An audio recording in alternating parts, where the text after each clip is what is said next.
Hello नमस्कार जय श्री राम। आज हम बात करने वाले हैं प्रारब्ध के विषय में। आखिरकार ये जो प्रारब्ध होता है हमारे जीवन में किस प्रकार आता है, इस प्रारब्ध को हम कैसे अपने जीवन में भुगतते हैं और ये प्रारब्ध किस किस हिस्से में हमारे जीवन के किस आयु में कौन सा प्रारब्ध आता है, वो सारी चर्चाएं आज के इस वीडियो में रहने वाली हैं।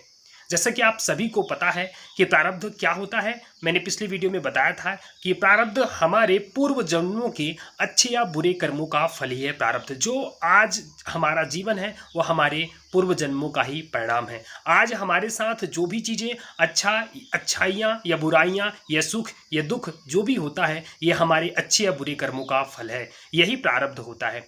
अब बहुत सारे लोगों को ये लगता है जैसे प्रारब्ध जैसे भुगतना तो पड़ता है, उससे कोई नहीं बच सकता। प्रारब्ध हर किसी को भुगतना पड़ता है। अब प्रारब्ध भुगतने के भी अपने अलग अलग तरीके होते हैं। जैसे प्रारब्ध का जो आपका प्रारंभिक जीवन होता है, जैसे कि बोला जाए प्रारंभिक जीवन की जब तक आपकी आयु की यंग एज तक है, जब तक आप युवा हैं, बोले तो 30 से 40 वर्ष तक की आयु में प्रारब्ध का जो दुख का वाला जो क्रम होगा, जो जीवन में आपके दुख आने होंगे, वो आप पहली आयु में भुगतना होगा आपको। ऐसा मैं इस वजह से बोल रहा हूं क्योंकि एक एज होती है, आपको कष्ट कब मिलेगा, जब आप कष्ट सह सकते हो एक एज तक। लेकिन होता क्या है कि जैसे हमारी एक एज तक हम जैसे कष्ट सहते चले गए, हम जैसे प्रारब्ध का तो चक्कर होता है, सुख और दुख साथ साथ आते रहेंगे। एकदम ऐसी चीजें नहीं आपके साथ, प्रारब्ध का भी जो क्रम होता है इस तरह से जीवन में चीजें नहीं चलती हैं कि एकदम से आपके साथ सुख और सुख व्यतीत होता रहा। दुख आया तो सिर्फ दुख और दुख आता रहा, ऐसा नहीं।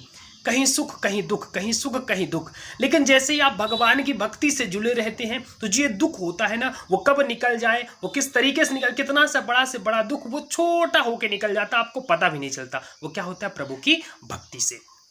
अब जो जीवन में ज्यादा दुख का प्रभाव होता है वो हमारे प्रारंभिक पहले के जीवन में। मैंने बोला जैसा कि 30 से 40 वर्ष तक की आयु का जो आपका जीवन होता है उसमें आपको थोड़ा सा ज्यादा, यदि आपके जो बुरे प्रारब्ध होंगे, जो आपका बुरा कर्म होगा, उनका जो दंड होगा वो आपको पहले मिलने वाला होता है 30 से 40, क्योंकि वो एज होती है जो हमारे दंडों को सह सकती है, क्योंकि वो शरीर होता है। बाद में जो शरीर होता है वो उन दंडों को नहीं सह सकता है।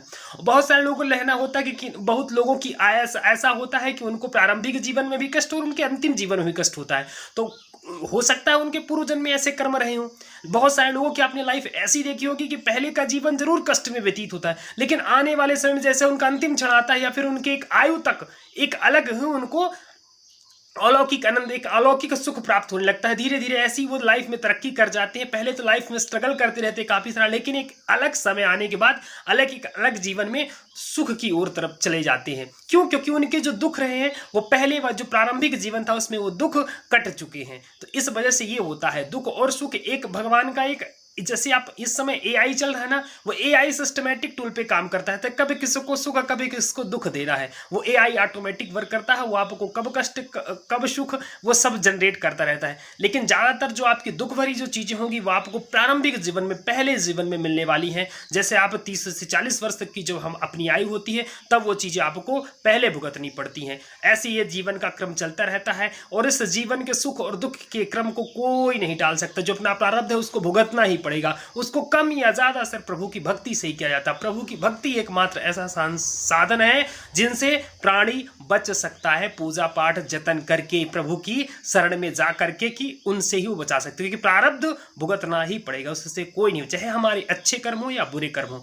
अब क्या होता है कि जैसा हमारा जीवन है, हम एक जैसे लाइफ हमारी चलती रहती है। मान लीजिए हमारे जीवन कष्ट में व्यतीत हो रहा है या फिर दुख से व्यतीत हो रहा है, लेकिन हम उस समय दुख को भोगते हुए भी और अन्यत्र ऐसे कार्य कर बैठते हैं जो आने वाले समय में हमारे लिए दुखकारी साबित होते हैं। तो हमको ये ध्यान देना होता है कि अभी जैसे हमारे जीवन में जो चीजें चल रही हैं, कहीं ना कहीं हमारे पूर्व जन्मों का कर्म फल रहा होगा, पूर्व जन्मों का प्रतिफल आज हम भुगत रहे हैं। तो फिर से हम आज ऐसा गलत ना करें कि फिर आने वाले समय हमको भुगतना पड़े, क्योंकि हमारा इंसान का जीवन, हम नए कर्म क्रिया निर्माण कर सकते हैं। अपने जो बुरे कर्म हैं उनको भी हम अच्छा बना सकते हैं, क्योंकि हमें इंसान का जीवन मिला है। पशु योनि एक ऐसी योनि होती है, या फिर मैं जीव जंतु को बोलूं तो वो सिर्फ प्रारब्ध भुगतने के लिए आते हैं। वो कुछ बना नहीं सकते, वो नए कर्म का निर्माण नहीं कर सकते, लेकिन इंसान नए कर्म का भी निर्माण कर सकता, अपने भाग्य का भी निर्माण कर सकता है। उसके अंदर वो सारी चीजें हैं, वो सब कुछ कर सकता है, क्योंकि हम आप ऐसे इंसान हैं, हम इंसान के एक दूसरे की मदद कर सकते हैं, सारी चीजें कर सकते हैं, प्रभु की भक्ति कर सकते हैं, पूजा कर सकते हैं, जतन कर सकते हैं, पाठ कर सकते हैं, वो सारी चीजें हमारे अंदर,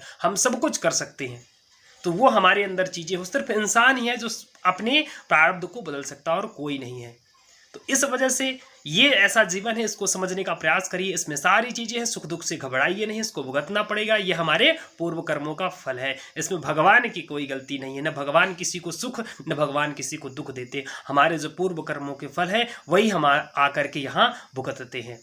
तो उसको बड़े प्रेम पूर्वक, जो चीज़ें लाइफ में चल रही है उसको बढ़िया तरीके से चलाते रहिए और अच्छे से जीवन यापन करिए, मस्त तरीके से, शानदार जबरदस्त तरीके से। यदि आज की वीडियो हमारी अच्छी लगी हो तो हमारे चैनल को सब्सक्राइब कर लीजिएगा, वीडियो को लाइक करिएगा और एक प्यारा सा कमेंट करिएगा। जय जय श्री राम।